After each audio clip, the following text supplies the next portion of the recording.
Mehsana મનપાના fire વિભાગમાં ભ્રષ્ટાચારના ગંભીર આરોપો લાગ્યા છે। ફાયરમેને જ ફાયર અધિકારી પર સરકારી નાણાંની ઉચાપતનો આરોપ લગાવ્યો। હરીશ પટેલ અને હરદીપસિંહ સિસોદિયા પર નાણાંની ઉચાપતનો આરોપ લાગ્યો છે। ફાયરમેને આર્થિક ગેરરીતિ કર્યાના પણ પુરાવા સાથે લેખિતમાં ફરિયાદ કરી છે। મહેસાણા કલેક્ટર અને મુખ્યમંત્રી કાર્યાલયને પુરાવા સાથે ફરિયાદ નોંધાઈ છે। ફાયર સ્ટેશનમાં પાણી ભરવાની નવી સિસ્ટમ ઇન્સ્ટોલ કર્યા વગર જ બિલ મંજૂર કર્યાનો પણ આરોપ લાગ્યો છે। વીકે ફાયર સેફટી હાઉસ નામની એજન્સી સાથે મળી ખોટા બિલ પાસ કરાવવાનો આરોપ લાગ્યો છે।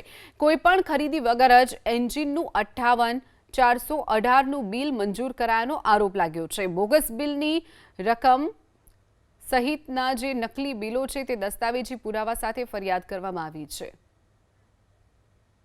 વધુ વિગતો સાથે સંવાદદાતા હારૂન આપણી સાથે ફોન લાઈન ઉપર છે। હારૂન, જે આરોપો લાગ્યા છે મહેસાણા નગરપાલિકાના જે ચીફ ફાયર અધિકારી છે તેની ઉપર આરોપો ખુદ જે ફાયરના કર્મચારી છે તેમણે જ લગાવ્યા છે, શું વિગતો?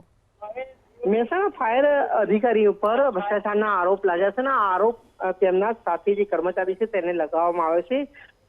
બિલો તેમજ અન્ય જે દસ્તાવેજો પુરાવા સાથે મુખ્યમંત્રી તેમજ મહાનગરપાલિકાના જે અધિકારી છે તેને લેખિતમાં ફરિયાદ કરી છે। જે રીતે ખોટા બિલો મૂકીને નાણાં ઉપાડી લીધા હોય તેવા આક્ષેપો કરવામાં આવે છે।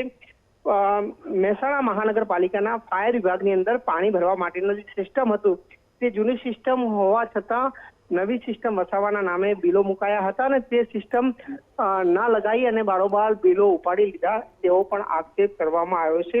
સમગ્ર મામલે મેહુલ ગઢવી નામના જે ફાયર કર્મચારી છે તેને આ સમગ્ર મામલે લેખિતમાં ફરિયાદ કરી છે। મુખ્યમંત્રી તેમજ મહાનગરપાલિકાના કમિશનરને લેખિતમાં ફરિયાદ કરતા કહે છે રાજ્ય માહોલ પણ ગરમાયો છે। જે રીતે તેનો આક્ષેપ છે કે આમાં તપાસ થાય તો અન્યની ખરીદી છે તેમાં પણ ક્યાંક ને ક્યાંક ગોટાળો સામે આવી શકે છે। જો કે મહેસાણા મહાનગરપાલિકાના ફાયર વિભાગની અંદર જે રીતે ભ્રષ્ટાચારનો આરોપ લાગ્યો છે તેને લઈને અનેક સવાલો ઉભા થયા છે। જી ચોક્કસથી હારૂન, માહિતી બદલ આભાર।